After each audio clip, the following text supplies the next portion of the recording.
Bom dia, alunos. 14 de julho, quase 8h15 da manhã já. Vamos para mais uma sessão aqui do nosso cálculo integral. Hoje a gente começa um assunto novo e que vai ser muito importante para o que a gente vai fazer na frente, que é o estudo das subvariedades do Rn, tá? A gente vai estudar essa classe de objetos, não tentando fazer muita geometria em cima deles, né? A gente não vai estudar curvaturas, métricas, um pouquinho de métrica até talvez, mas vamos fazer o estudo de geometria diferencial em subvariedades do Rn, tá? A gente vai definir o objeto e tirar algumas propriedades com o objetivo de fazer integração em cima desses conjuntos, né? Então você tem uma subvariedade do Rn, vai ser um subconjunto com certas propriedades, e eu vou querer integrar certos objetos, que vão ser formas diferenciais, em cima dessas subvariedades, tá? A gente viu a integração em cadeias das últimas vezes, né? Na última sessão, e é muito parecido, mas tem diferenças, tá? A gente vai ver agora a definição de variedade, pode comparar com o caso anterior e ver por que essas aqui são um pouquinho mais gerais do que as cadeias diferenciáveis, pelo menos, tá? Eu poderia falar tudo que eu estou falando aqui, o item 2 que vocês estão vendo na tela, por exemplo, que é ser de classe CR, eu poderia descartar e aí eu teria só seria uma variedade contínua, né? Aí ela generaliza o conceito de cadeia, ou a imagem de uma cadeia, né? Para deixar claro. Tá bom? Então vamos passar para a definição direitinho e tentar olhar isso. Eu vou fazendo alguns comentários, tá? Então a gente vai estudar subvariedades no Rn. Então, o que é uma subvariedade? Uma subvariedade é um subconjunto do Rn que tem a seguinte propriedade, né? Você fixa um k, tá? Esse k vai ser o que a gente chama da dimensão dessa variedade, e esse meu conjunto M ele tem essa propriedade. Todo ponto dele tem uma vizinhança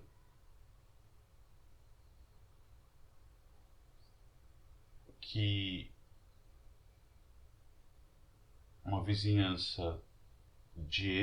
P em M, tá? E como que é essa vizinhança? Aqui não está escrito, mas é importante falar, a gente está usando o que chama-se de topologia induzida, tá? Os abertos, como M está contido em Rn, os abertos de M vão ser os abertos de Rn intersectados com M, tá bom?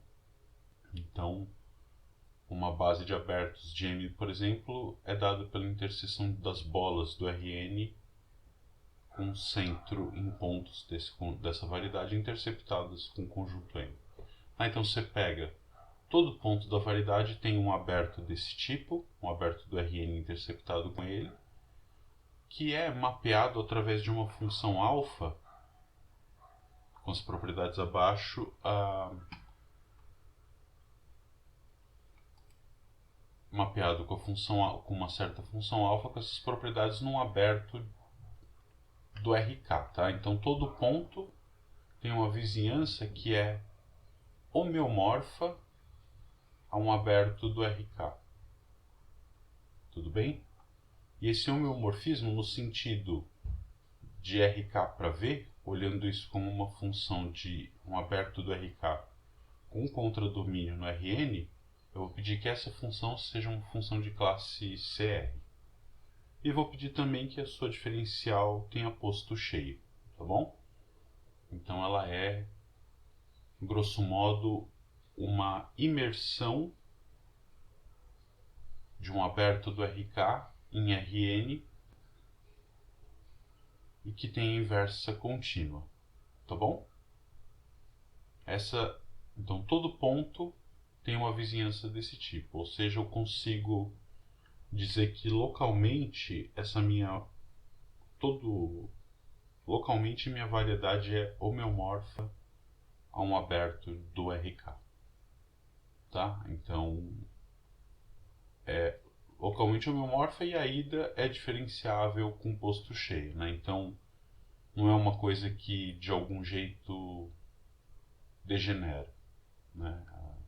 O que você pode pensar é que cada ponto tem uma vizinhança que é a imagem de uma função do RK na Rn e com posto cheio, portanto ela não degenera, quer dizer, não tem chance de você ter um aberto do R2 sendo levado numa curva no R3, por exemplo. Tá? Tem algum comentário ali no chat? Vamos ver. Tem como descobrir esse R ou a gente só sabe que é maior do que 1? O R da classe de diferenciabilidade da alfa depende, tá? Como é que a gente vai fazer? Aqui a tua pergunta, na verdade, ela é muito boa, né? Eu vou dizer que a variedade é de classe CR se eu conseguir uma função alfa de classe CR. Tá? Então, quando eu digo, por exemplo, um exemplo clássico é, sei lá, a esfera redondinha, né? Eu posso dizer que ela é uma variedade de classe C1, posso, mas eu também consigo dizer que ela é uma variedade de classe infinito, tá? Porque eu consigo achar funções alfa de modo que a imagem dessas funções alfa cobre toda a variedade e cada uma dessas alfa é uma função de classe sem infinito. Tá bom? Então tem que ter algum cuidado com isso. Quer dizer, eu vou dizer que é uma variedade de classe CR quando esse R for um maior número ou infinito que eu consigo para todas as funções alfa que precisam existir satisfazendo 1, 2 e 3. Tá bom? Então ela vem a priori, né? Quer dizer, tem variedade que é só C0, vamos dizer assim, contínua, porque é impossível construir uma... Tem algum ponto dela onde é impossível encontrar umas vizinhanças V do conjunto M e U de RK, de modo que a função alfa que esteja ali consiga ter a propriedade 2 com R maior do que 0, tá? Então a gente diz que a diferenciabilidade da variedade é o maior R possível para todas as alfa que entram em jogo, tá? E aí tem outras perguntas também que a gente vai entrar depois no mérito, né? Por exemplo, eu posso cobrir uma variedade com uma certa coleção de funções alfa, você pode cobrir com uma certa outra coleção de funções betas.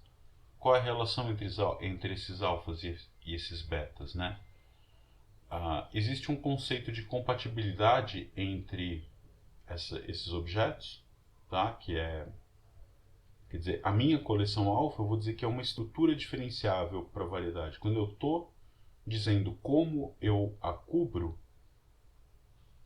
por abertos que são homeomorfos, e depois até a gente vai dizer que são difeomorfos entre abertos da variedade e abertos do Rn, o jeito que eu dou isso eu chamo de uma estrutura diferenciável para essa variedade. E aí o que acontece é interessante, quer dizer, quando eu faço isso eu estou ensinando para a variedade como vai ser o cálculo diferencial e o cálculo integral nela. Tá? Se você faz isso de outro jeito, você vai dar um outro cálculo, um outro jeito que não seja de alguma maneira compatível com o meu. Eu já posso daqui a pouco adiantar o que é isso. Você vai estar dando uma outra estrutura diferenciável para a variedade, portanto, o cálculo diferencial e o cálculo integral que a gente vai ter, eu com a minha estrutura e você com a sua, vão ser diferentes, não equivalentes. Ou seja, eu posso ter funções diferenciáveis dentro da minha estrutura diferenciável que não são funções diferenciáveis para você e vice-versa, tá? Então depende de como você cobre a variedade, a gente faz isso. Então a coleção de coberturas que a gente dá para uma variedade, né? A coleção dessas funções alfas com os albertos U e V, o que a gente chama de um atlas, como se fosse uma coleção de mapas mesmo, né? Eu estou mapeando o objeto novo por coisas conhecidas que são abertinhos do Rn, do RK. tá? Então eu tenho um atlas e aí eu tenho o que seria o conjunto de todas as outras alfas que são compatíveis com as do atlas dado. Então eu cubro a minha variedade de um jeito, com uma certa coleção de funções alfas. Eu vou dizer que uma outra beta com essa mesma característica, com essas mesmas 3 características que estão aí, vai ser compatível com o meu atlas se uma certa composta, né? Cada uma das alfas da minha coleção composta com a inversa da tua beta, isso vai ser uma função entre 2 abertos do RK. Se isso for um difeomorfismo de classe CR também, entre abertos do RK, eu vou dizer que essa beta ela é compatível com as alfas que eu já dei.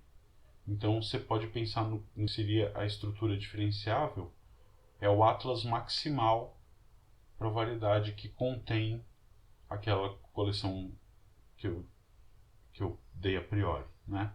Então, dado uma coleção alfa que cobre a tua variedade desse jeito, o conjunto de todas as outras cartas que são, ou parametrizações, né? Eu estou saindo do RK para ver as parametrizações compatíveis com esse meu atlas.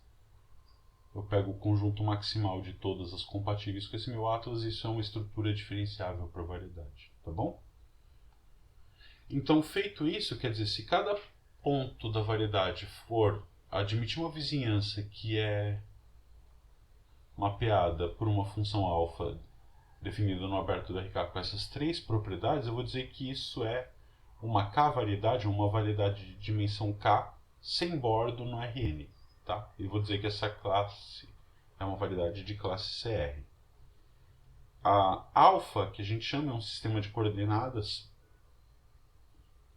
ou uma parametrização, tá? Eu estou dando uma maneira de descrever uma vizinhança de cada ponto P do meu conjunto M através de coordenadas no aberto do RK que a gente conhece bem, tá?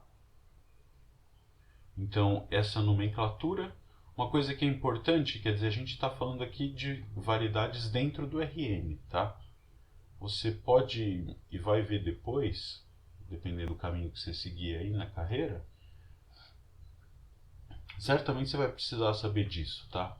É crucial na formação de qualquer pessoa. A gente tem um conceito de variedade abstrata, que ela não precisa ser nenhum subconjunto do Rn, tá? Eu falei um pouquinho disso naquele texto de partições da unidade. Você tem um espaço topológico abstrato. A gente pede Hausdorff, porque se não é Hausdorff não é bom, né? É uma brincadeira. A gente pede Hausdorff e pede paracompacto justamente para poder construir partição da unidade, tá? Então, um espaço topológico Hausdorff paracompacto que tem as propriedades 1 e 2, desculpa, 1 e 3 aqui, tá? Na verdade, só a propriedade 1, ou seja, cada ponto tem uma vizinhança que é homeomorfa a um aberto do Rn, e se esse ponto tiver em 2 vizinhanças que são homeomorfas abertos do RK, se você pegar a interseção desses 2 abertos, você tem ali definida uma função que é alfa composta com beta menos 1, como eu tinha falado antes, tá? Alfa composta com beta menos 1 vai ser uma função definida saindo de um aberto do RK e chegando em outro aberto do RK, né? A alfa leva esse aberto do RK para um aberto do teu espaço topológico M e a beta menos 1 traz ele de volta para um outro aberto do RK. Essa função alfa bola beta menos 1 ou beta bola alfa menos 1, a gente exige que isso seja um difeomorfismo de classe CR entre abertos do RK. Aí eu vou ter o conceito de uma variedade abstrata de dimensão K, e esse é um espaço topológico, ele não está dentro de Rn nenhum, tá? Tem um teorema muito legal, que é o teorema de Whitney, né? Que diz que toda variedade abstrata, sim, ela pode ser mergulhada dentro de algum Rn, tá? Então, toda variedade abstrata de dimensão k pode ser mergulhada se ela tem dimensão k, eu posso mergulhar ela no R2k mais 1, por exemplo. Tá? Isso é o que prova o teorema. Tá bom? Na verdade, RK ao quadrado, aí, conforme você coloca hipóteses, você consegue melhorar e baixar a dimensão do espaço onde ela precisa viver. Tá? É uma coisa que é bem interessante. E aí ela mergulhada quer dizer mergulho do ponto de vista topológico mesmo, né? É uma imersão que cada vizinhança a inversa é um homeomorfismo. Como é a definição aqui, mas essa definição é local, né? O que a gente pede é um homeo global com a topologia induzida pelo ambiente. A gente vai ver um exemplo disso daqui a pouquinho, tá? Então vamos passar para os exemplos. Deixa eu ver. Ah, tem comentários aqui, esqueci de fechar para ser notificado por um barulhinho, né? Ah, Gustavo, existe algum jeito desse K depender do ponto P ou isso fica muito feio? Então, a gente quer... A definição exige o mesmo K para todo ponto, tá? A gente vai ver um exemplo agora, mais para frente, que acontece o seguinte. Num ponto eu consigo R infinito e no outro ponto eu consigo R igual a zero só, tá? Então, o que a gente faz? A gente vai dizer que essa variedade é de classe CR porque o R é o menor de todos, né? E esse mínimo está definido porque o R é um conjunto de números inteiros limitado inferiormente por zero, então, pelo princípio da boa ordem, ele tem um mínimo, tá bom? Então, a gente vai dizer que a variedade é de classe CR quando R for o menor de todos os R's que aparecem na definição nos itens 1, 2, 3 ali, tá bom? No item 2 mais precisamente. Então cada ponto vai ter o seu melhor CR e para a variedade eu vou pegar o R que é o mínimo de todos eles, tá bom? Agora, se você estiver trabalhando localmente, numa vizinhança tudo é sem infinito, melhor para você, tá? Agora, pode calhar de você estar num ponto onde não tem garantia de nada ser infinito e aí você trabalha com o melhor que dá. Não tem... Do ponto de vista global, a gente pega o menor de todos para garantir. E do ponto de vista local, se eu estou dentro da imagem, se eu estou trabalhando só dentro de uma imagem de uma dessas alfas, eu pego a melhor alfa que eu puder para cobrir aquela imagem, aquele aberto de M. E aí faço as contas com aquilo, tá bom? Deixa eu fechar aqui, assim faz um barulhinho para eu ouvir quando tem alguma notificação. Tá? Então, ter uma lista aqui de exemplos tentando mostrar características de cada um desses itens 1, 2 e 3, tá? Então, o primeiro exemplo é uma variedade de dimensão 1, tá certo? E a alfa vai ser, então, eu vou usar uma única alfa para cobrir a variedade inteira, tá? Que é uma curva no plano. A alfa de t é a curva parametrizada por t ao cubo t quadrado. E a minha variedade, então, vai ser a imagem dessa única alfa aí, tá? Então, é essa asinha de gaivota, se você quiser pensar. Você está vendo aí? Alfa é uma função de classe sem infinito, tá? Opa, comentários. Deixa eu ver o que tem aqui. Ao Lorenzo... Então, cada vizinhança V de um ponto da variedade é por si só uma variedade de classe CR. Sim, sim. Um aberto de uma variedade um aberto de uma variedade de dimensão K no Rn é uma variedade. Qualquer aberto, se ele em particular for imagem de um cara só, melhor ainda. Eu cubro ele com... Né, cada ponto P tem uma única vizinhança que é coberta pela única função alfa que você tem. Tá bom? Se você pegar qualquer aberto dessa curva, ela é uma subvariedade. E como é que eu aplico a definição? Eu pego a restrição dessa minha função alfa para aquele subconjunto, né? Eu A alfa é um homeomorfismo, portanto vai ser bijetora. O que eu faço? Eu pego a pré-imagem do aberto que eu estou considerando por essa alfa e restringo a alfa aquele abertinho do R aqui no caso, tá bom? Se ela for coberta por mais de um aberto daquelas cartas, eu pego a restrição para cada um. Se ela tiver na interseção de dois abertos, eu escolho qualquer uma e assim vai, tá bom?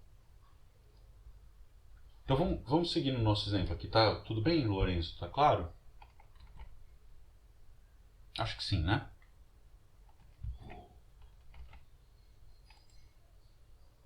Você quer falar, Lourenço, ou não?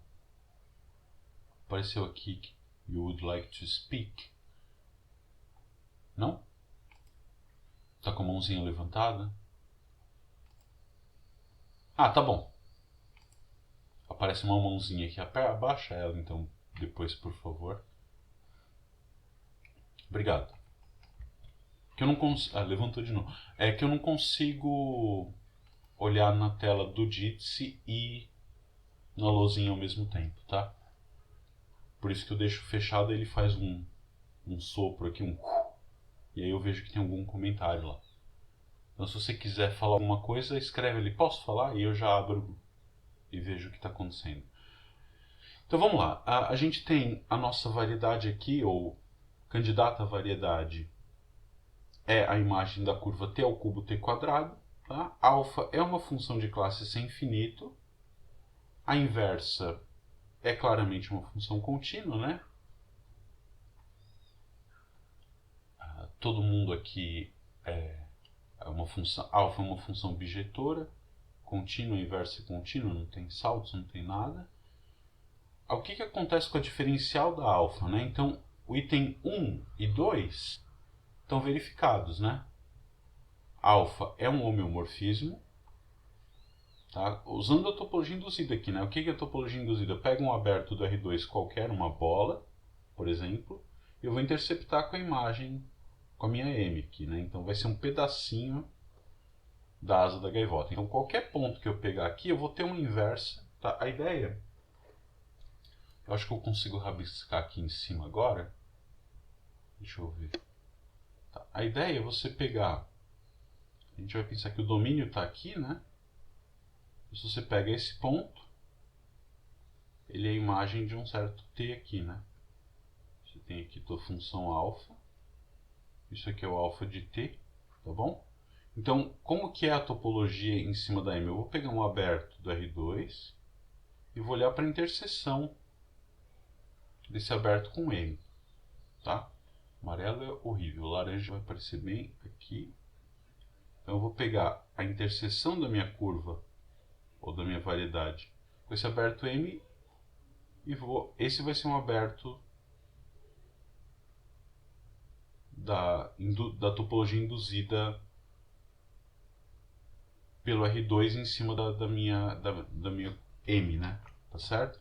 Então, eu olho para a pré-imagem, isso aqui vai dar um intervalo aberto aqui na reta, né? Esse intervalo é o meu morfo, esse pedacinho da curva, tá bom? E nesta restrição, a alfa é um dífio, né? Ela é até de classe sem infinito, tá bom? Agora, quando você calcular, quer dizer, você calcula quem que é d alfa, né? A d alfa aqui no caso é nada mais nada menos que o alfa linha, né? Então, quem que é a diferencial da alfa em cada ponto t, né? Ela é o vetor alfa linha, né? Que no caso vai ser 3t quadrado 2t, tá? Como é que é? Você calcula isso aqui vai comer. Você pode pensar assim, do ponto de vista de formas, né? Ela vai pegar um vetor no espaço tangente ao t, que é uma cópia do r, né? Vou pegar, por exemplo, se eu pegar o vetor 1 aqui e calcular d alfa de t no vetor 1, eu vou ter exatamente a alfa linha. E como é que você calcula d alfa, então, em qualquer número? É basicamente substituir, tá?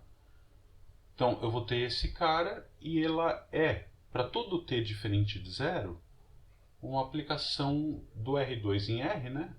Desculpa, de R em R2, que é não degenerada, né? O único lugar onde dá ruim isso é no t igual a zero, onde ela colapsa, tá bom? A imagem é o vetor nulo. Então, para todo t diferente de zero, a d-alfa é uma aplicação linear não degenerada, tem posto 1, tá certo? Se ela tem posto 1, tá tudo bem. O único lugar onde ela deixa de ter posto k igual a 1 aqui, passa a ter posto 0, é exatamente no t igual a 0. E o t igual a 0 é essa origem, né? A gente vê aqui, numa vizinhança da origem, o que eu vou ter? Eu tenho esse bico. Tá? E esse bico ele se reflete justamente no fato de você ter tido esta degenerescência na diferencial da função alfa, né? Então ela é uma função de classe infinito que num ponto degenera e apresentou esse bico, tá? Você poderia tentar parametrizar, né? Você poderia usar uma outra beta aqui,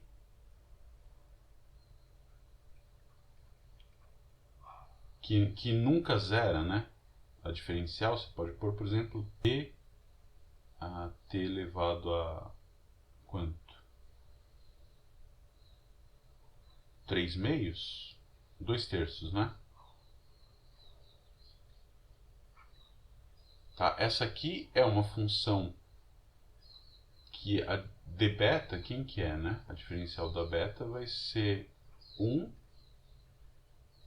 2 terços, t a menos 1 terço, né?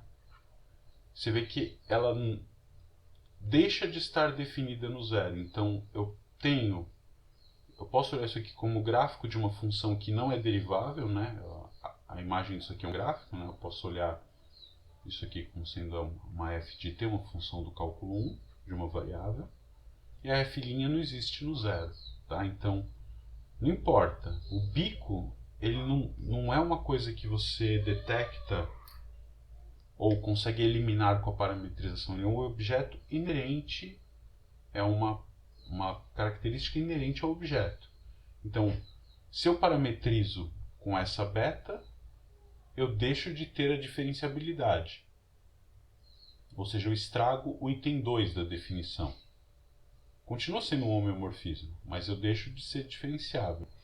Se eu quero, eu consigo reescrever esse objeto com uma curva diferenciável, essa alfa que está aqui, mas o bico persiste. E o bico persiste, e nesse caso ele se revela com uma singularidade da diferencial naquele ponto. Tá? Então, é uma característica inerente ao objeto e que não depende de como eu o descreva em termos de abertos do Rn, do Rk, no caso R1 aqui. Tá bom? Então, tá claro o tipo de coisa que acontece? O bico é uma característica do objeto. Eu não vou conseguir me livrar dele. Eu não consigo passar ali de uma maneira suave. Tá? Até é um exercício tranquilo para vocês. Prove que é impossível encontrar uma curva que tenha isso aqui como imagem e que seja diferenciável em todos os pontos e que não seja singular aqui na origem, tá? Não dá. Ok, segundo exemplo, se você pega a beta de R em R2, uma outra curva que é t ao cubo, módulo de t ao cubo, de novo, né? A imagem disso é o gráfico da função módulo de x de R em R. A imagem de beta, de novo, tem um bico na origem. Essa beta, do jeito que está aqui, é uma função de classe C2. A beta menos 1 é uma função contínua e a diferencial da beta no zero, aí você usa aqui calcular limite lateral, não tem muito jeito, tá? Isso vai ficar o quê? Vai dar... A primeira componente é 3t² derivado normal. Aqui vai ficar... Você puxa um t² fora, vai ficar t² módulo de t, que também vai ser uma função derivável na origem. Fora da origem é derivável, tranquilo, né? Se o t for negativo, você troca o módulo de t por menos t. se o t for positivo é t, então dá para derivar. E no zero ela fica o t ao quadrado módulo de t. Quando você aplica a definição, vai dar o limite de t vezes módulo de t, que é zero, né? Então, ela é derivável na origem e, de novo, degenera. A diferencial não tem posto cheio, né? Vai ter posto zero nesse caso. E, portanto, você não consegue se livrar do bico. Ela satisfaz as propriedades 1 e 2, mas não a 3. E, de novo, é impossível você parametrizar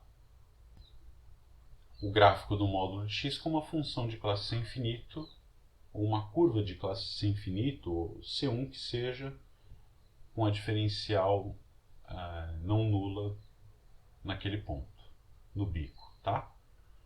Caso k igual a 2, é o que a gente tem sempre, né? É uma superfície, tá? Então vai ser uma subvariedade de dimensão 2, eu posso ter isso no Rn. Ou vamos pensar no R3 para ter graça, tá? Podia ser do R2 no R2, né? Aí você vai ter um mapa ou uma função entre abertos do R2, mas você pode ver isso como uma subvariedade dentro do R3, né? Então eu posso deformar um plano, um aberto do plano numa superfície no R3, no R4, onde for, tá? E dizer que então a alfa vai ser uma função de R2 em R3, dizer que ela tem posto k quer dizer exatamente que os vetores dados pelas derivadas parciais, né? Pensa que a alfa está chegando no R3, tá? Então del alfa del x1 é um vetor no R3, del alfa del x2 é um outro vetor do R3 em cada ponto.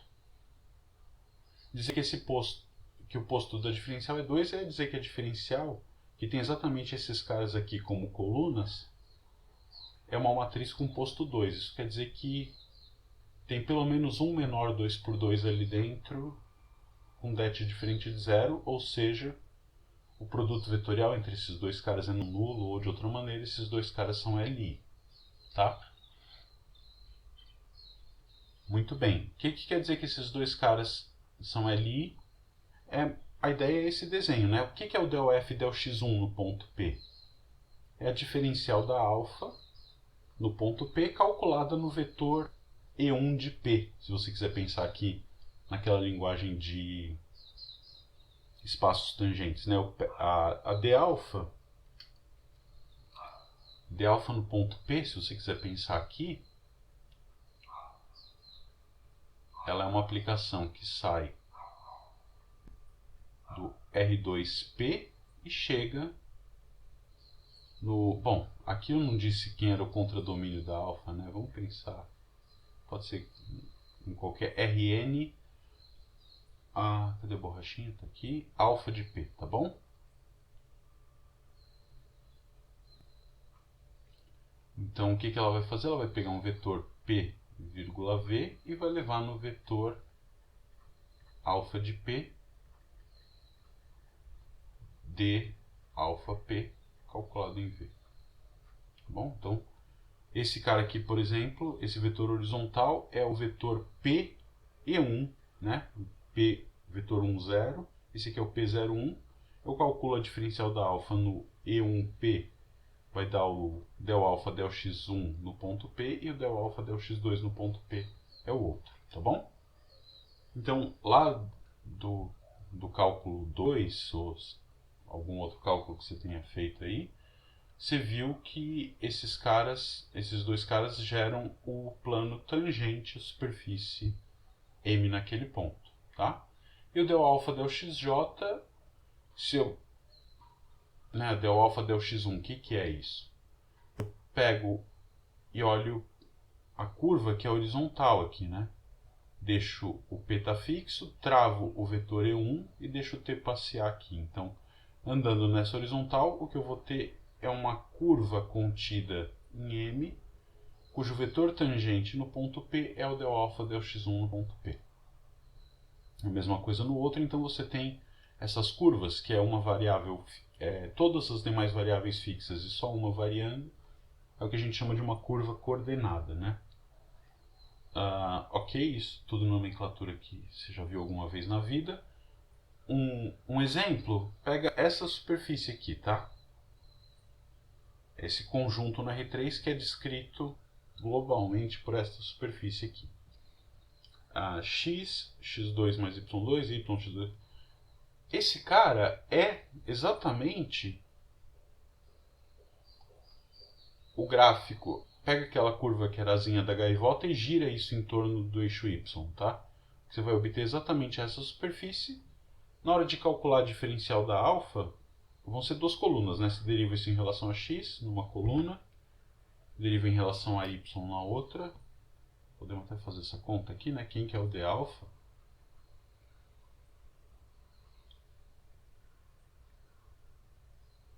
Vai ser uma matriz 3 por 2, né? Uma aplicação do R2 no R3. Então a diferencial vai ser o n igual a 3 aqui. Derivar isso em relação a x, vamos ver, vai dar 3x2 mais y, 2xy e 2x. Essa eu não errei nada, não. Aqui a gente derivando em relação a y, eu vou ter 2xy. Aqui 3y2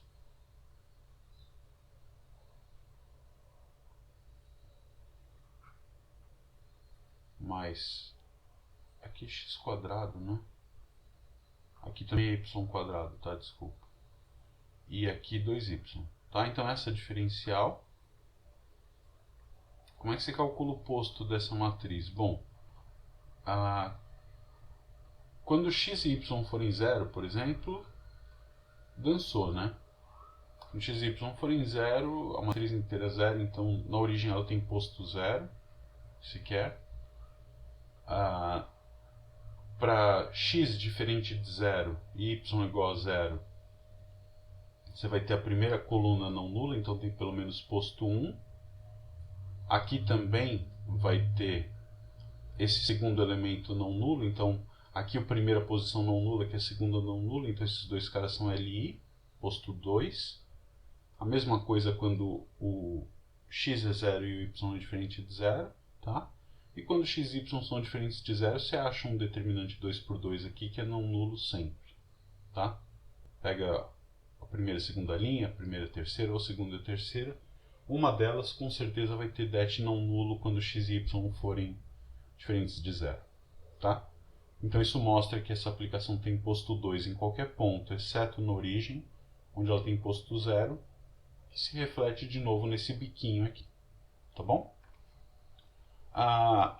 Um terceiro exemplo, falando daquela propriedade 2, né, que é da propriedade 1, que é alfa ser um homeomorfismo, a gente tem um exemplo que cai fora da definição, uma curva no plano, tá? O que que acontece? A gente pega essa curva que é seno de 2t vezes módulo de cosseno t seno t, né?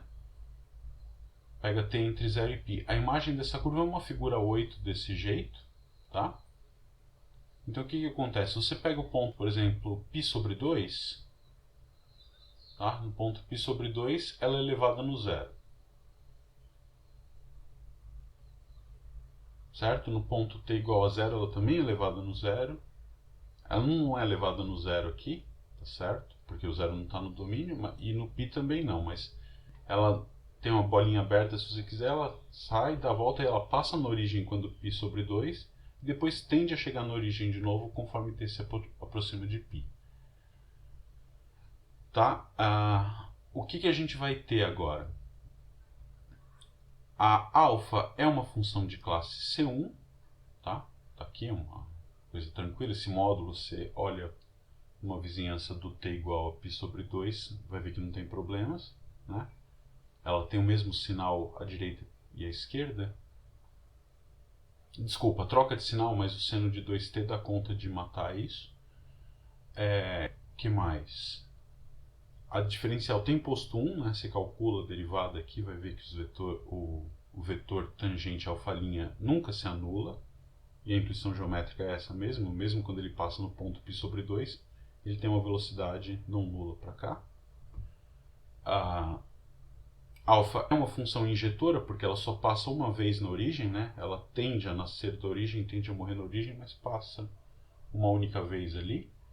E a inversa dela não é uma função contínua, tá? Por que a inversa não é uma função contínua? Lembra que você vai usar sempre a topologia induzida do ambiente, né? Então, se você pegar uma vizinhança da origem, como é que é essa coisa? A curva nasce aqui, depois ela passa atravessando e depois tende a chegar outra vez aqui, né? Então, se eu pegar um aberto do R2, o que vai ser um aberto característico? Por menor que seja essa bolinha, o que vai ser um aberto da minha curva com a topologia induzida? Ela vai ter 3 pedaços, né?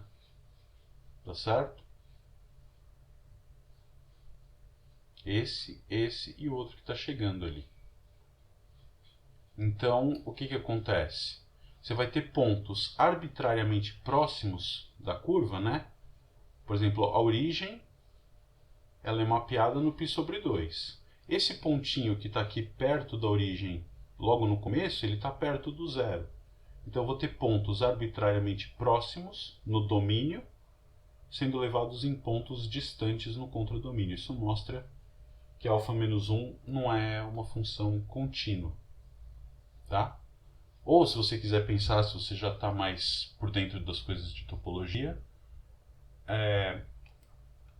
você pode pensar que eu tenho um conjunto no domínio que é conexo, né? Se você pega deixa eu mudar isso aqui antes que eu apague o desenho. Se você pegar um conjunto que se você pegar uma vizinhança do zero aqui, interceptar com a curva, o que você obtém é um conjunto conexo. E esse conjunto conexo é levado pela α-1 num conjunto que não é conexo. A gente sabe que funções contínuas entre espaços topológicos levam conexos inconexos. Tá? Então, como ela está levando um conexo numa coisa que não é conexa, vai ter, né? Essa vizinhança do zero vai ter um intervalinho aqui em torno do π sobre 2, uns caras perto do π e uns caras perto do zero. Então, eu tenho uma componente conexa sendo levada em 3 componentes conexas. Portanto, essa função não pode ser contínua. Tá? Então, conexo levado em conexo, no cálculo 1 se aprendeu, isso se chama teorema do valor intermediário. Imagem de um intervalo é um intervalo. Tá? Isso vale para espaços topológicos em geral. Acho que você está fazendo curso de topologia agora, deve estar vendo ou já viu esse tipo de coisa.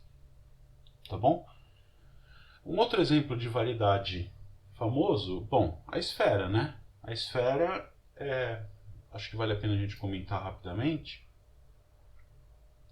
Esfera Sn no Rn mais 1, ou S2 no R3, é tudo igual, né?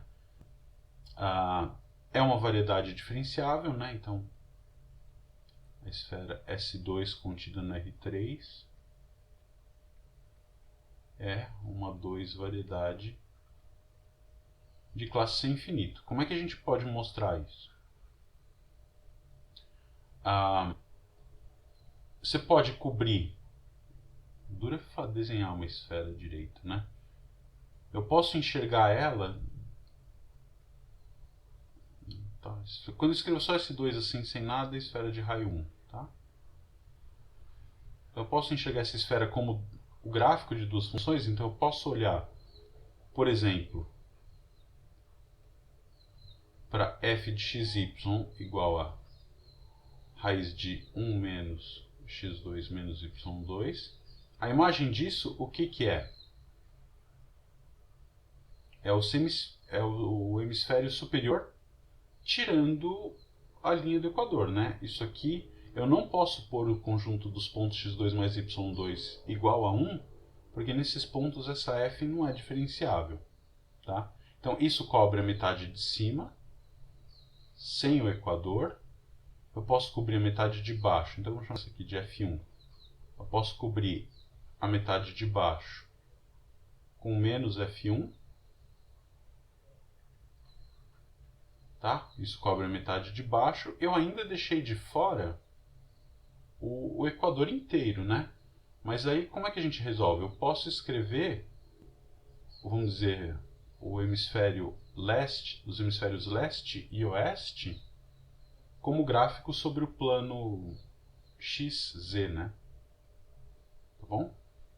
Então eu posso pegar a função G1, por exemplo, de XZ, que é igual a raiz de 1 menos x2 menos z2, e G2, isso cobre o hemisfério, a gente que está olhando assim de frente, o hemisfério direito.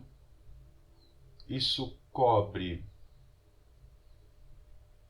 a G2, que é menos G1, vai cobrir o hemisfério esquerdo. Aí você fala, bom, eu estou omitindo todo esse círculo com a G1 e com a G2, né? Mas deste círculo no plano XZ, a gente já cobriu toda a metade de cima e toda a metade de baixo. Só ficaram de fora esses pontos aqui no eixo X, né? E para isso o que eu faço? Eu olho uma capinha vindo aqui, né? Eu olho o X como gráfico de Y e Z. Então eu vou ter a função H1 de YZ, que é a raiz de 1 menos Y2 menos Z2. E a função H2 de YZ, que é menos H1, cobre a parte de trás. Tá? Então veja que a esfera, se eu tentar cobrir ela com gráficos de funções de R2 em R, eu preciso de 6 funções, né? Aquelas alfas lá, eu estou precisando de 6 daquelas alfas. Cada uma delas é um homeomorfismo, é uma projeção sobre R2 ali, de uma função bijetora. Diferenciáveis, eu estou tomando cuidado de não deixar zerar o que está dentro da raiz, né? E aí eu cubro então a esfera com 6 parametrizações. Tá? Pergunta, dá para fazer com menos? Vamos ver se vocês respondem rapidinho isso. É possível parametrizar com menos do que 6 funções? Lorenzo quer falar, pode falar. Ou escrever.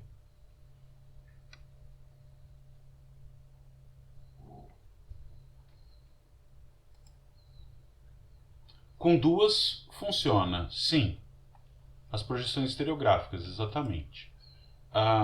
Talvez nem todos conheçam, a projeção estereográfica é uma coisa bem legal, tá?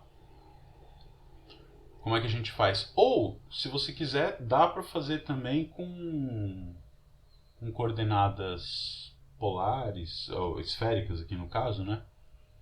Mas a projeção estereográfica é o seguinte, você mapeia a esfera toda menos um ponto no plano do seguinte jeito, né? Você pega a tua esfera, omite um ponto, tá? O polo norte, vamos dizer, e aí você pode fazer isso de duas maneiras, bom, muitas maneiras, tá? Uma que eu gosto bastante, que ajuda a entender um pouco a geometria e separa as coisas, é botar um plano no equador da esfera, e você olha, cada ponto da esfera é mapeado num ponto do plano dessa maneira, tá? Então, para cada ponto x, y, z da esfera, eu associo um ponto x0, que é exatamente o pega a reta que sai do polo norte, né? Você tem um ponto 001 aqui, isso vale para Rn, tá? Tem o ponto x, y, z da esfera, você sabe que x2 mais y2 mais z2 é 1. Você escreve a equação da reta e vê qual é o valor de lambda, né? Vai ter a reta que vai ser 001 mais t lambda, o que for, o vetor que liga esses dois caras, né? Que é quanto? X menos 0, y menos 0 e z menos 1, tá? Então eu descubro o valor de t que faz a última coordenada dessa reta valer 0 e você acha a fórmula. Então você acha para cada ponto x, y, z da esfera o ponto no plano que é mapeado nele. Isso cobre toda a esfera com a vantagem de que você sabe que todo ponto do hemisfério norte está fora do disco unitário e todos os pontos do hemisfério sul estão no interior do disco. E os pontos do equador ficam fixos por essa parametrização. Tá? Isso cobre toda a esfera menos esse ponto. E aí como é que se resolve o problema? Repete o processo partindo daqui, né? E aí cada ponto da esfera você mapeia assim.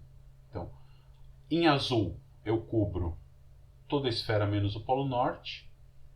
Em laranja eu cubro toda a esfera menos o polo sul. A reunião das duas é uma cobertura para a esfera por duas funções que tem todas as propriedades que a gente exige lá, aquelas 3 propriedades, tá bom? Então com duas a gente consegue cobrir. Pergunta, consegue cobrir com uma só? Como é que a gente responde isso rápido?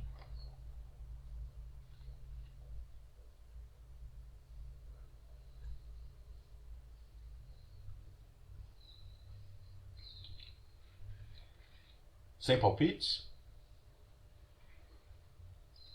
Vou dar uma dica. O argumento que mostra que não é possível cobrir com uma só começa com C e termina com compacto. A gente sabe, então, com a letra C e com compacto forma a palavra compacto. Isso resolve o nosso problema, né? A esfera é compacta e, portanto, ela não pode ser homeomorfa a nenhum aberto do R2 aqui no caso, ou do Rn, né? Então, é impossível parametrizar uma esfera com uma única função alfa. Por quê? Porque a esfera é compacta e eu não posso ter um homeomorfismo entre um aberto do RK e um conjunto compacto dentro do Rn. Tá? Então, o melhor que dá é com duas mesmo. E outra coisa que é importante, quer dizer, você poderia pensar no que eu estou falando, tá? Eu vou deixar para você tentar fazer a conta. Se não rolar, vocês me avisam, a gente faz da outra vez.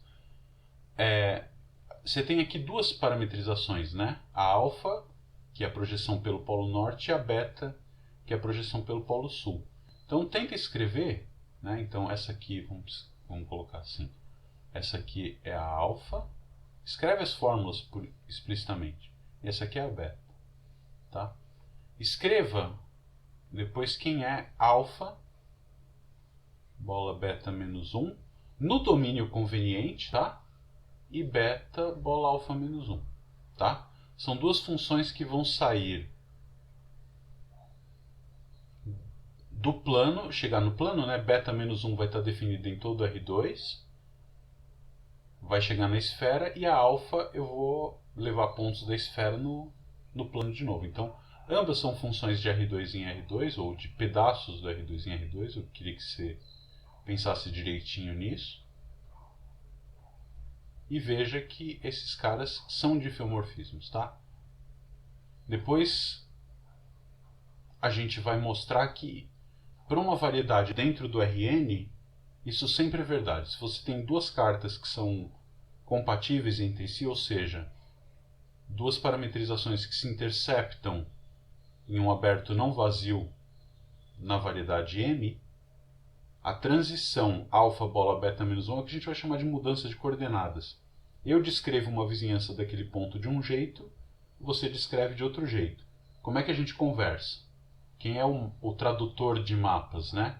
É a função alfa bola beta menos 1 ou beta bola alfa menos 1.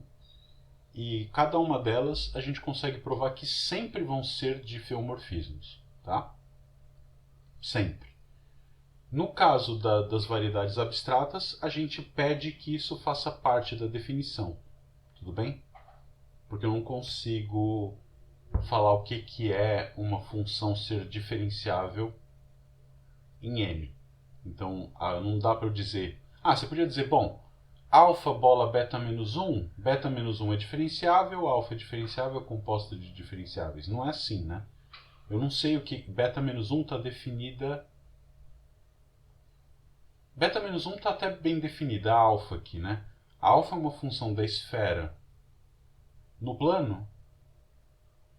Eu não sei o que é uma função definida na esfera chegando no plano ser diferenciável, tá?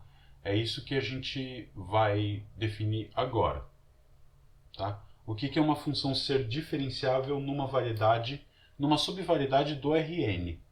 Tá? Então eu consigo usar a diferenciabilidade, a estrutura de ser diferenciável do Rn para definir o que é uma função definida numa subvariedade dentro do Rn ser diferenciável.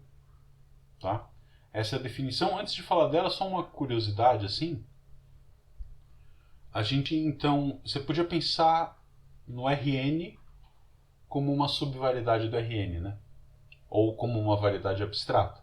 Você mapeia o R3 com abertos do próprio R3, cobre ele bonitinho, via função identidade até se você quiser. Não precisa ser com função identidade, mas o que você mostra é curioso que o Rn ele tem uma única estrutura diferenciável, ou seja, o conjunto maximal de funções que são compatíveis entre si e definem a estrutura diferenciável do Rn é único para todo n, exceto n igual a 4. Isso é uma coisa curiosa, né? Quer dizer, o R4 admite infinitas estruturas diferenciáveis não compatíveis entre si. Ou seja, se eu dou minha coleção de abertos que cobre o Rn com homeomorfismos ali, você é capaz de construir uma outra estrutura que também cobre o R4 e no teu conceito você tem uma função que é diferenciável para você, mas que para mim não é. E eu tenho funções que para mim são diferenciáveis e para você não é. Não são, tá?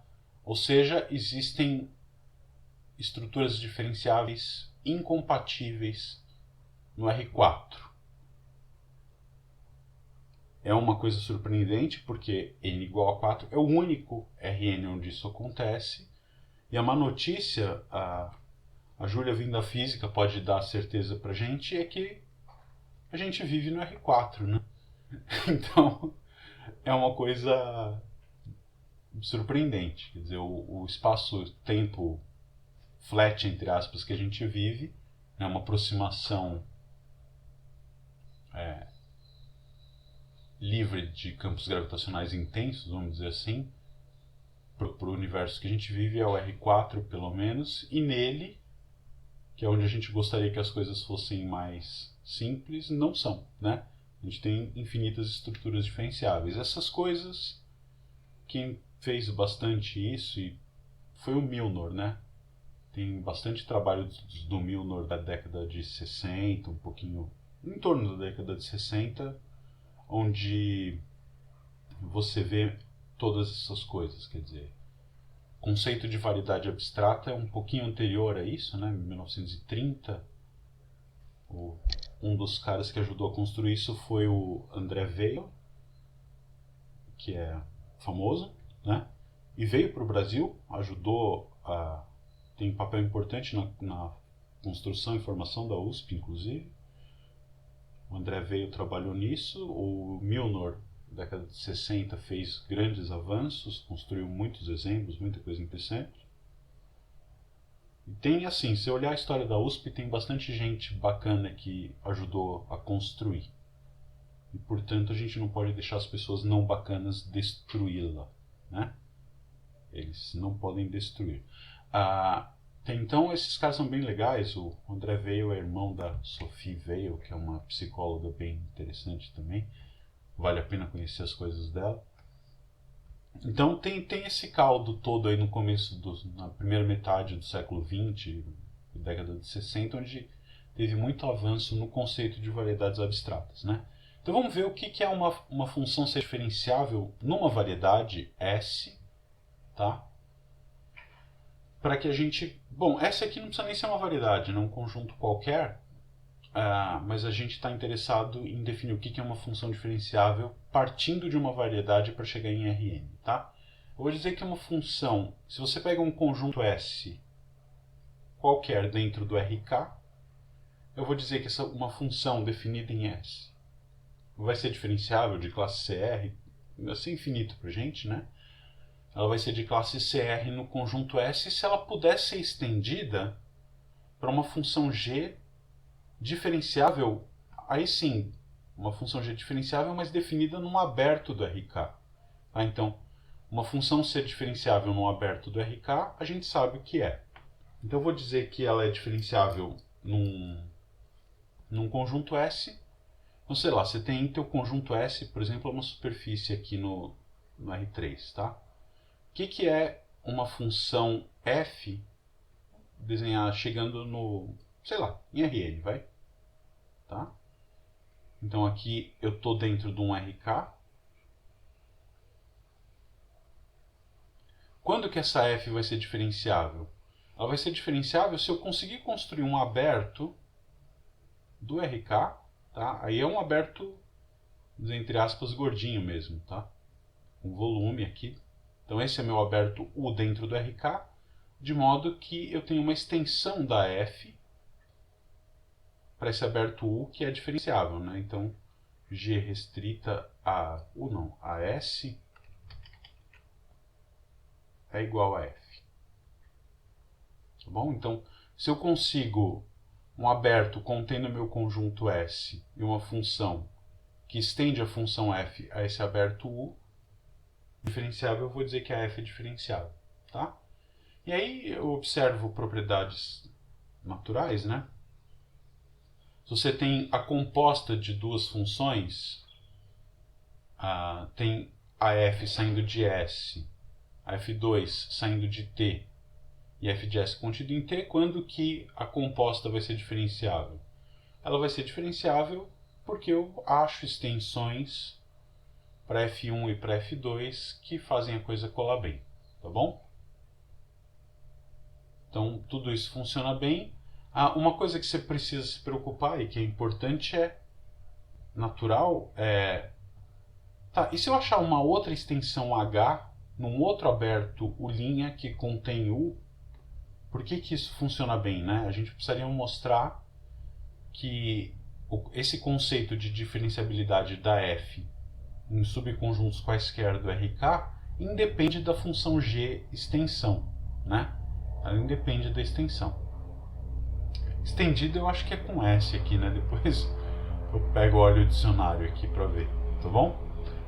Então, o ponto é esse, tá? A gente precisa ver por que esse cara independe da extensão.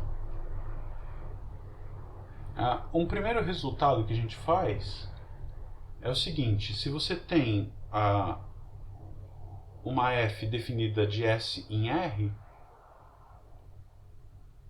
eu não preciso ter uma extensão global, né? Eu consigo fazer isso localmente, ou seja, se para cada ponto x no teu conjunto S eu conseguir uma vizinhança, uma abertinha do RK contendo esse ponto e uma extensão da G, uma extensão G que seja diferenciável, uma extensão G nessa vizinhança da F, então eu posso dizer que a F é de classe E, né?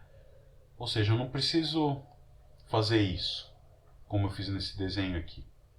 Se em cada ponto eu conseguir construir um abertinho UX e uma função GX que estende e que todas elas colam bem, todas elas são extensões da F, isso me garante que a F é diferenciável. Por que isso é verdade? Porque a diferenciabilidade é uma propriedade local, né? Para saber se uma função é diferenciável no ponto, só me interessa o comportamento da função numa vizinhança desse ponto. Então, se eu consigo localmente estender f para uma função diferenciável do RK, eu vou dizer que f é globalmente diferenciável no RK. Tá bom? A demonstração direitinho usa a partição da unidade, por exemplo, tá? O que a gente faz? A gente pega uma cobertura qualquer de S por abertos e vamos chamar de U, na definição, a reunião desses caras. Se você pegar uma partição da unidade subordinada a essa cobertura, eu posso pegar um desses abertos. Para cada índice da minha cobertura, eu pego o suporte contido num cara dessa coleção e aí defino a função GI como sendo a GX que o lema já me dava. E aí o que a gente tem é o argumento clássico, né? O suporte da φ vezes cada G está contido em UX, porque o suporte da φ está contido sim. Então a gente define HI como sendo alguma extensão da φi para um aberto maior. E aí o que a gente vai ter é que a G vai ser a soma dessas H, porque sim, né? E vai ser, portanto, uma soma finita em cada ponto, a soma de funções de classe R é de classe CR. E por que essa função é uma extensão da f? É uma conta com partição da unidade direta, né? A GI é uma extensão da FI, então na hora que você faz a soma, G de x para x restrito a S, GI é igual a F, então quando você soma a soma das φ é 1, dá certo. Tá bom? Então essa coisa funciona bem. Você não precisa de um aberto global. Se em cada ponto eu conseguir fazer uma extensão diferenciável, já deu certo. Vamos ver o que é começar a caminhar na direção do bordo de uma variedade, tá? Então a gente chama de HK o semi-espaço superior do RK. O que quer dizer isso, né? Quando eu digo isso, eu estou falando assim, que HK é o conjunto dos x1 HK, vou colocar aqui, x1 xk no RN, no RK, desculpa, tal que o xk é maior ou igual que zero, tá? Então é o semi-espaço superior e o HK+,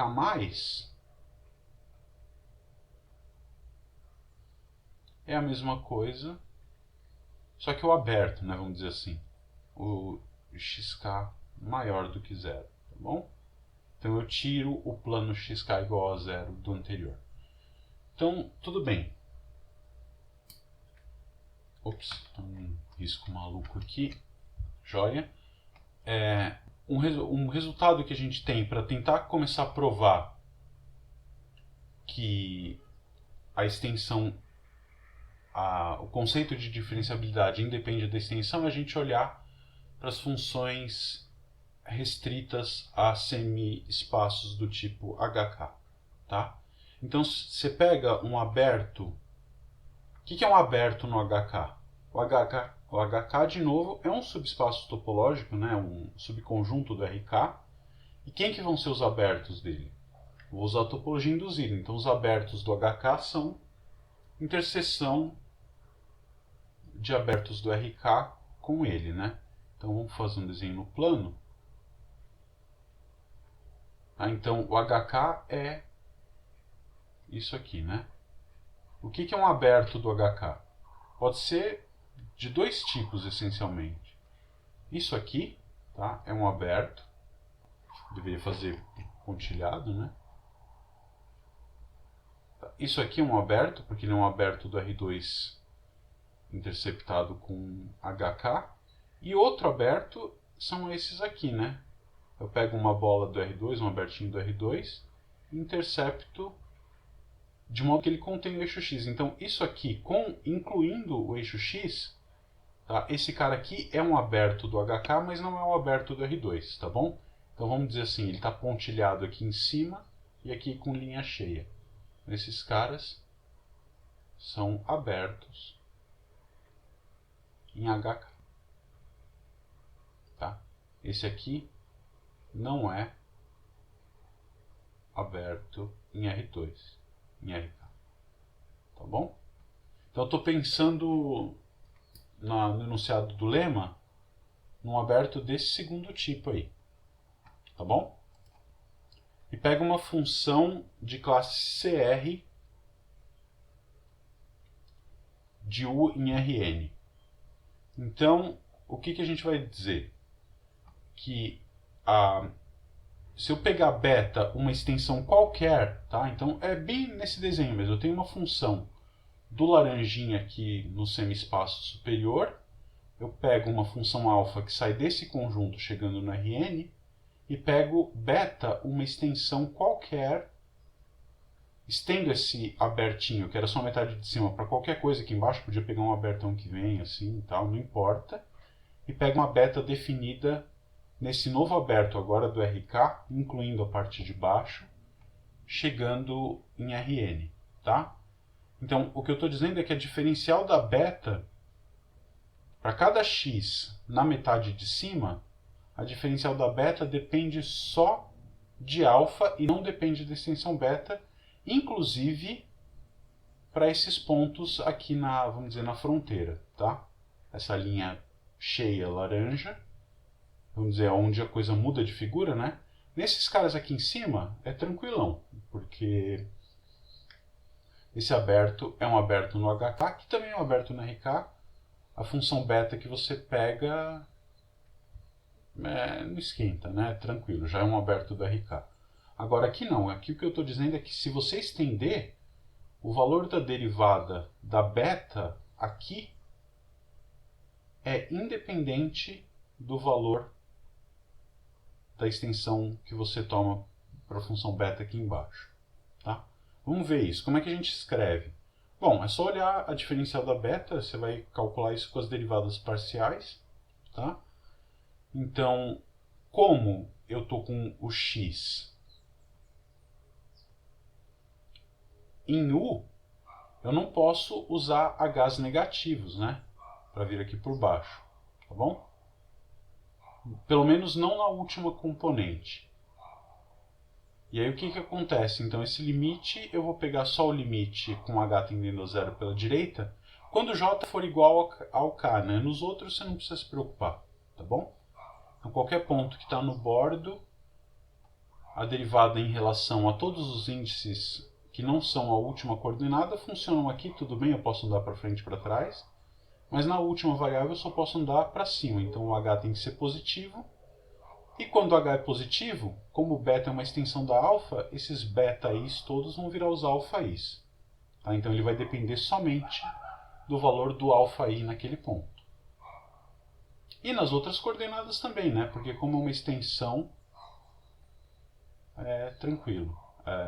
Beta-i coincide com alfa-i dentro do aberto U. Então, se x está no bordo, ou se x está no semi-espaço superior, então esse cara também está no semi-espaço superior, e aí a conta é essa aqui, depende só de alfa. E o que você vai pensar é exatamente isso. No desenho, no plano, né?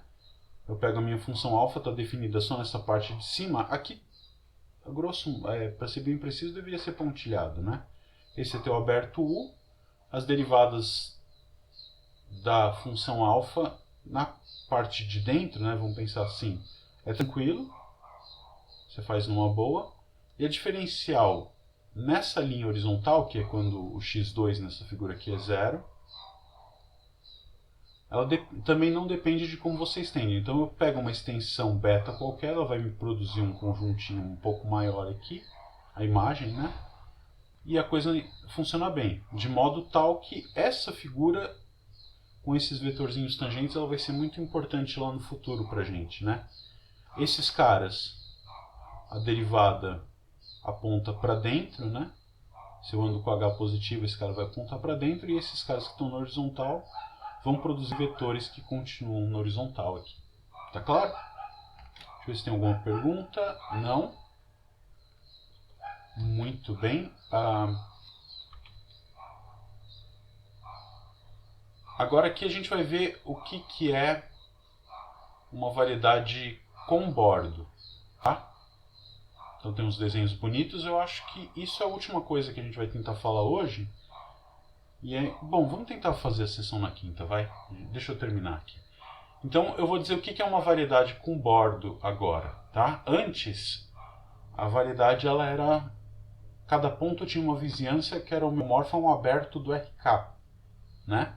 Agora, cada ponto vai ter uma vizinhança que é mapeada homeomorficamente num aberto ou do RK ou do HK. Tá bom? E essa função continua tendo as mesmas propriedades. Alfa é um hômeo ou do RK ou do HK, ela é de classe CR, e aqui alfa tem posto K, né? Isso aqui não é... Você nunca viu um R escrito aqui você viu um K escrito, tá bom?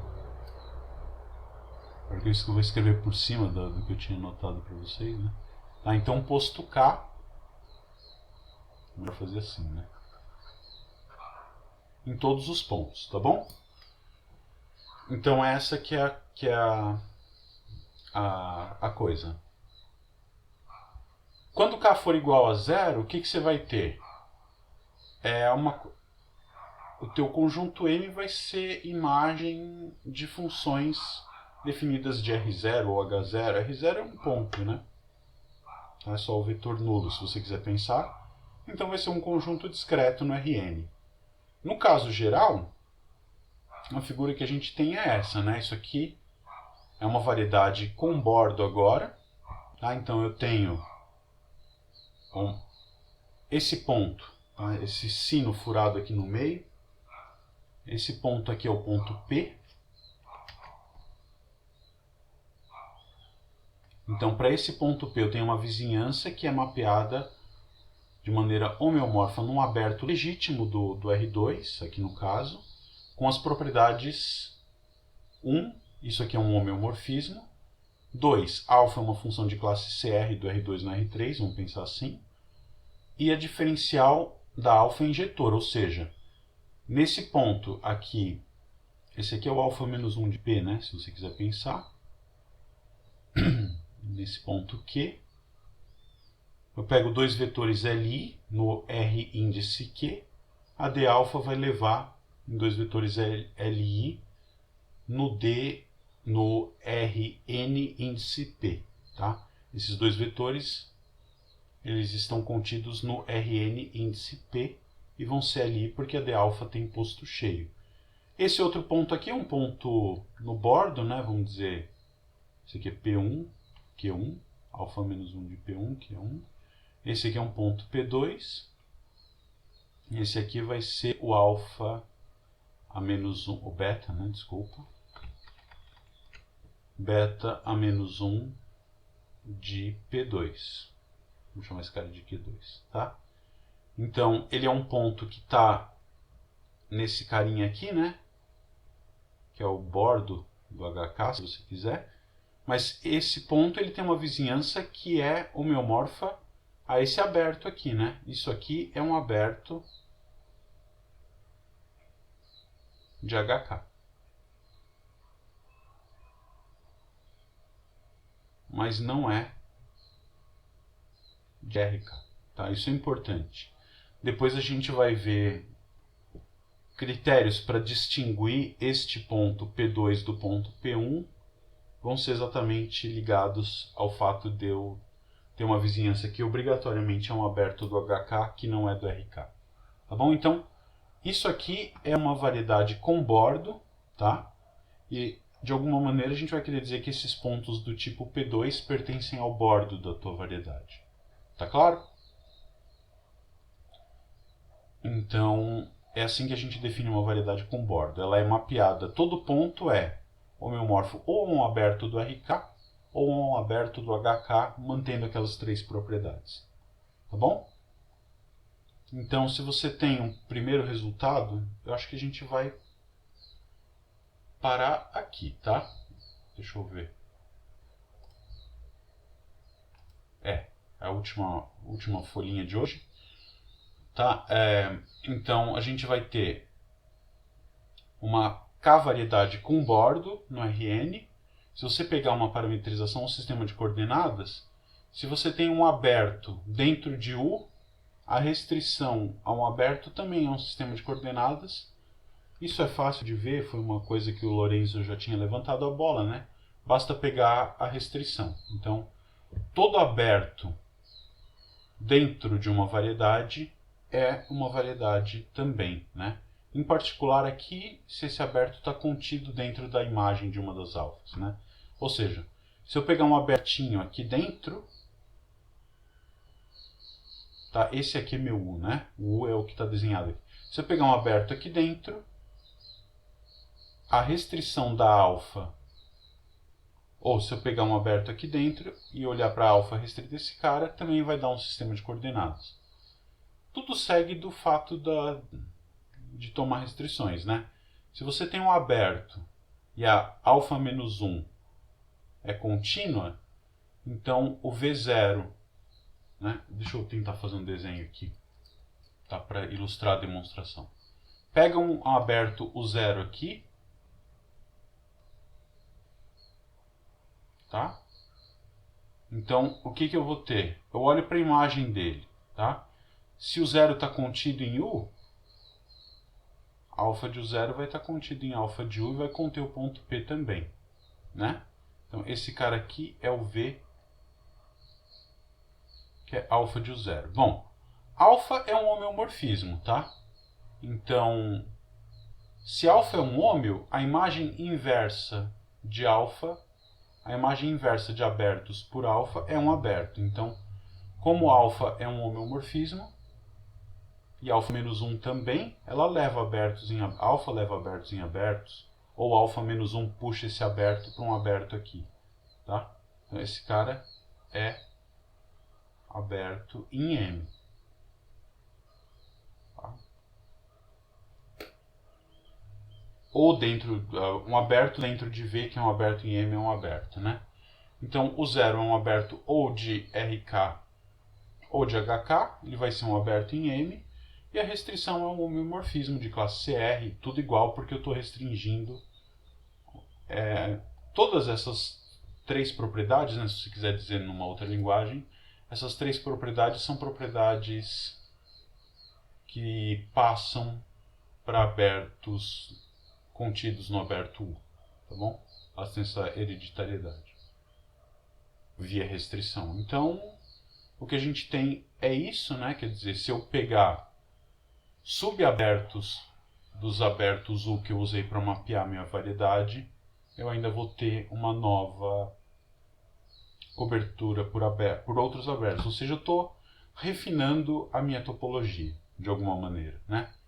A reunião dos alfa de U para todos alfa I de UI cobre a variedade. Eu estou tomando um refinamento dessa base para topologia. É isso que no fundo eu estou fazendo. Tá bom? Dúvidas? Tem bastante coisa para trabalhar. Isso aqui, você falar assim é meio fácil e tal, mas pegar o jeito você vai ter que fazer. Eu vou tentar colocar a lista 4 já, para vocês terem exercícios para fazer, tá bom? E vamos fazer assim, a gente acha que pode se ver então na quinta. Eu começo a falar de bordo de variedade, tentar falar de orientação da variedade e orientação induzida no bordo. E a gente começa a chegar perto do fim mais rápido, né? É gozado a gente querer chegar perto do fim mais rápido, mas... porque aí acabou, né? E o que a gente faz depois? Mas tudo bem. A gente continua então na próxima. Vamos tentar fazer a sessão na quinta-feira, tá?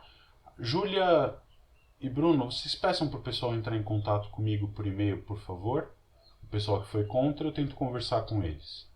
E achar alguma alternativa, tá bom?